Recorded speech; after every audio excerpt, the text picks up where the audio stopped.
Hello, আমি PPS থেকে মিহির বলছি। আমি আমার পেশা হিসাবে একজন আইটি টেকনিশিয়ান। আমি মূলত বাসা, অফিস বাড়ির printer, photocopy machine, computer, laptop এগুলা হার্ডওয়্যার অ্যান্ড মেকানিক্যাল যে কোনো সমস্যার সমাধান করে থাকি। তো আজ একটা প্রিন্টার ব্যাপারে কথা বলবো। এটার লোকেশন হচ্ছিল Tongi college gate. Printer model ব্রাদার্সের 6200 DW। এই প্রিন্টারটার সমস্যা হলো আপনার প্রিন্ট কমান্ড দিলে যে প্রিন্টের যে পেপারটা বের হয় এটার উপর যখন হাত দিয়ে আমরা কোনো রকম ডলা দিই বা ঘষা দিই সেক্ষেত্রে লেখাটা উঠে যায়।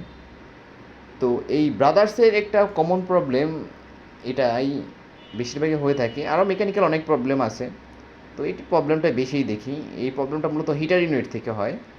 তো আমরা মূলত প্রথমত দেখবো আসলে হিটার ইউনিট চেঞ্জ করলে এটা কাজ হয় কি না। তো যেহেতু প্রবলেমটা বুঝে গেছি যে এটা হিটার ইউনিটের প্রবলেম, সেক্ষেত্রে আমরা হিটার ইউনিটটা টোটালি যখন চেঞ্জ করলাম বা সেট আপ করলাম, দেখলাম যে মেশিন রেডি, যে সমস্যার সমাধান হয়েছে।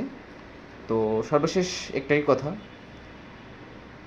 আপনারা যদি কেউ প্রিন্টার রিলেটেড এরকম সমস্যা পড়ে থাকেন সরাসরি আমাদের সাথে যোগাযোগ করবেন। আমরা ঢাকা সিটি বিদার 24 আওয়ার্স হোম সার্ভিস দিচ্ছি। আমরা 10 জন টিম বিশিষ্ট একটি সদস্য। আমাদের যে কোনো সমস্যার জন্য যদি সরাসরি কল করেন, আমরা আপনাদের সময় সাপেক্ষে সেই সাপোর্টটা দেওয়ার চেষ্টা করব। আজ এই পর্যন্ত। ভালো থাকবেন সবাই, সুস্থ থাকবেন।